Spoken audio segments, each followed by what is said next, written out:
आज हमारा टॉपिक है कि how to get 100 marks in math. मतलब कि हम मैथ्स में 100 मार्क्स कैसे अचीव कर सकते हैं। तो गणित में 100 मार्क्स लाना कोई बड़ी बात नहीं है, पर इस साल थोड़ा सा पेपर पैटर्न में चेंजेस किए गए हैं, जिसमें कि आप जानते हैं कि जो हमारा पेपर 100 मार्क्स का आता है उसमें करीबन 60 से 65 नंबर का पेपर जो आने वाला है वो इन द बुक आने वाला है। यानी कि जो बुक में अवेलेबल क्वेश्चंस है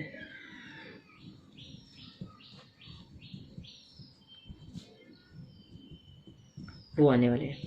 60 से 65 नंबर के जो क्वेश्चंस आने वाले हैं वो बुक में अवेलेबल क्वेश्चन से आने वाले हैं, ठीक है ना। और जो हमारा 30 से 35 नंबर का पेपर आने वाला है, 35 से 40 नंबर का पेपर, वो हमारा कॉन्सेप्ट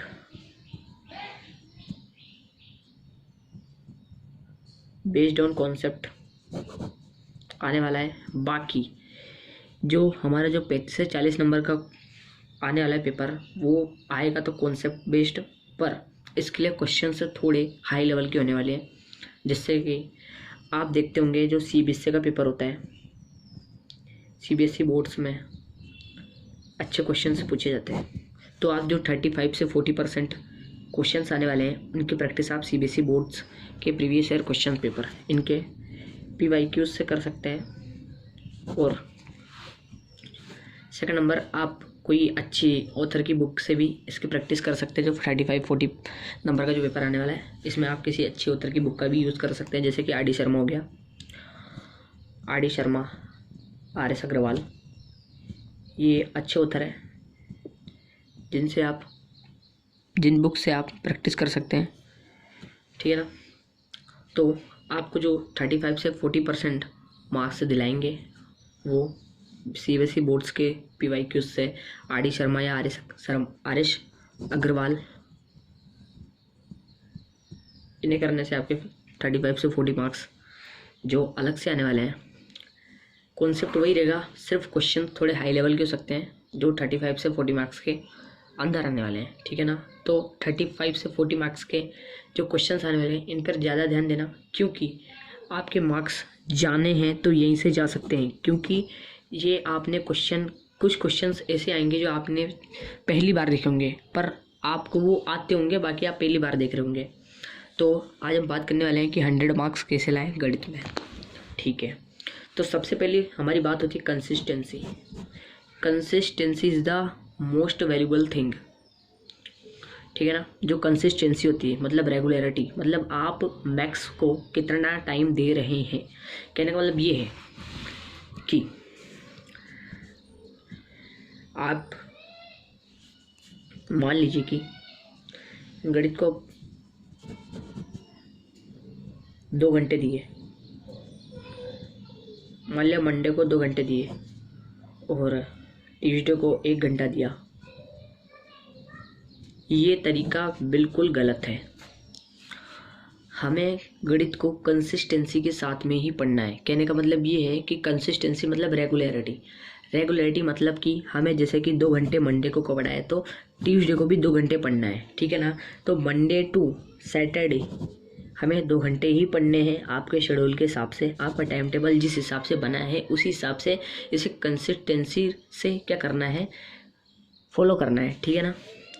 तो आपको 2 घंटे ही पढ़ने हैं मैथ्स को मंडे टू सैटरडे। इसके बाद अपन देख सकते हैं कि अपने पास एक संडे आता है। जो संडे होता है ये संडे हमारे लिए बहुत ही ज़्यादा इम्पोर्टेंट होता है। तो हम संडे के दिन मंडे टू सैटरडे, मंडे से लेकर सैटरडे तक जितना भी पढ़ा है उसके बेस्ड, उस पर बेस्ड जो क्वेश्चंस हैं जो अलग से आते हैं, पीवाईक्यूज हो गए, सीबीएसई बोर्ड्स के पीवाईक्यूज हो गए, R D Sharma R S Agarwal book के क्वेश्चंस हो गए, इनको हम संडे के दिन सोल्व कर सकते हैं। जो अपन ने टॉपिक पढ़ा है मंडे टू सैटरडे उस पर बेस्ड क्वेश्चंस अपन संडे को सोल्व कर सकते हैं। इस प्रकार हम यहाँ पे कंसिस्टेंसी फॉलो कर सकते हैं। नेक्स्ट पॉइंट है हमारा प्रैक्टिस। मैथ्स एक ऐसा सब्जेक्ट है जो इतनी प्रैक्टिस मांगता है। प्रैक्टिस मतलब कि आप जितना भी प्रैक्टिस करेंगे आपके लिए बहुत ही ज़्यादा हेल्पफुल रहेगा। यानी कि जैसे कि आपने कोई क्वेश्चन 5 बार प्रैक्टिस कर रखा है तो आपके लिए बहुत ही अच्छी बात है। प्रैक्टिस मतलब आप देख सकते हैं, प्रैक्टिस मतलब आपको हाथों से सोल्व करना है। प्रैक्टिस यानी कि आपको सिर्फ पन्ने पलट के नहीं देखने क्वेश्चंस को, क्योंकि क्वेश्चन सॉल्विंग एक माइंड फॉर्मूला होता है जिससे आपका माइंड रिफ्रेश रहता है और आपके जो हाथ पैर काम करते हैं तो आपका माइंड जो होता है ना और भी रिफ्रेशिंग करता है, ठीक है ना। इसलिए प्रैक्टिस करनी है तो हाथ से करनी है, ठीक है। नेक्स्ट पॉइंट है हमारा कॉन्सेप्ट क्लियरिटी। कॉन्सेप्ट क्लियरिटी मतलब कि आपको जितने भी डाउट्स आए, आपको कॉन्सेप्ट के अंदर जितने भी डाउट्स हैं सभी डाउट्स को क्लियर करना है, ठीक है ना। डाउट्स बहुत बड़ी चीज़ होती है। यदि आपके मन में कोई डाउट है तो आपके अंदर वो कॉन्फिडेंस नहीं आएगा जो पेपर देने के टाइम पर आपको 100 नंबर दिलाने में मदद करेगा, ठीक है ना। तो आपके अंदर एक भी डाउट नहीं होना चाहिए पेपर के टाइम पे, ठीक है ना। यानी कि कॉन्सेप्ट क्लियरिटी होनी चाहिए, दूर दूर तक आपको इस कॉन्सेप्ट के बारे में आना चाहिए जो आपके पेपर से लिंक्ड है, ठीक है ना। आगे चलते हैं। Solve the questions. कहने का मतलब ये है कि क्वेश्चंस को सॉल्व करना है। सॉल्व करने का भी एक मेथड होता है, उन क्वेश्चंस को मेथड के अनुसार ही सॉल्व करना है। अपन बहुत बार क्या करते हैं कि कुछ क्वेश्चंस को सॉर्ट करने की कोशिश करने में, सॉर्ट करने के फिराक में क्या करते हैं, क्वेश्चंस को गलत कर देते हैं। क्योंकि एग्जामिनर को मेथड चाहिए होता है, ना कि आपकी शॉर्ट ट्रिक चाहिए होती है, ठीक है ना। क्योंकि वहाँ पे सब्जेक्टिव भी आते हैं, ऑब्जेक्टिव। अब आप यूज़ कर सकते हैं, अगर शॉर्ट ट्रिक को भी यूज़ करना है तो आप ऑब्जेक्टिव्स में यूज़ कर सकते हैं, बाकी आप सब्जेक्टिव में यूज़ मत करिएगा। उसमें आप बड़ा लिखना पड़ेगा आपको सब्जेक्टिव टाइम में, मतलब अच्छा खासा लिखना पड़ेगा। आपको बताना पड़ेगा कौन सा क्वेश्चन किस प्रकार सॉल्यूशन है उसका, ठीक है ना। ये बोलती है गणित, ठीक है ना। नेक्स्ट है before 1 month from A board exam, ठीक है ना। आपको रिवीजन करते रहना है, पर ये रिवीजन चूँकि आपको इजी चैप्टर को इजी नहीं लेना है, इट्स वेरी हार्मफुल।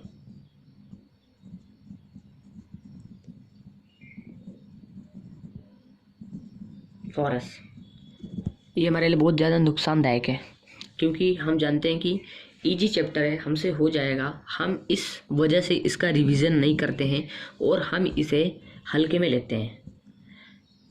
ये बहुत ही गलत बात है, इट्स वेरी रॉन्ग, ठीक है ना। तो हमें जो चैप्टर्स इजी लगते हैं उनको इजी में नहीं लेना है, क्योंकि जो चैप्टर्स हल्के होते हैं ना उनको हल्के में नहीं लेना है। क्योंकि जो चैप्टर्स हल्के होते हैं हम सोचते हैं कि ये हमारे क्वेश्चंस इसमें बैठ जाएंगे और हम इसकी प्रैक्टिस नहीं करते। बाकी सच में ऐसा नहीं होता है, क्योंकि जब मेन अपन एग्ज़ाम देने जाते हैं ना तो उस समय अपन को जो इजी मतलब कि जो हमें अच्छे से क्वेश्चंस आते हैं वो पहले करने चाहिए। पर क्या होता है कभी कभी हमें इजी क्वेश्चंस में भी थोड़ा टाइम लगता है। इसका कारण यही होता है कि रिवीजन, जितना आप रिवीजन करोगे हर एक चैप्टर को समान टाइम दो, इक्वल टाइम दो, जिससे कि आपका रिवीजन बेहतर रूप से हो, ठीक है ना। तो इस प्रकार हम मैथ्स में 100 मार्क्स अचीव कर सकते हैं। और हमारे वीडियो को लाइक शेयर करना और सब्सक्राइब करना मत भूलिएगा। धन्यवाद। इस प्रकार की वीडियो के लिए हमारे चैनल को सब्सक्राइब करें। और मैं नेक्स्ट में पर डे 20 क्वेश्चंस की सीरीज़ डालूँगा सोल्व करके। तो आपके पास मान लेते हैं कुछ नहीं तो अभी आज से 300 डेज़ है, तो आप यहाँ पे कुछ नहीं तो आप 5000 क्वेश्चंस कर सकते हैं।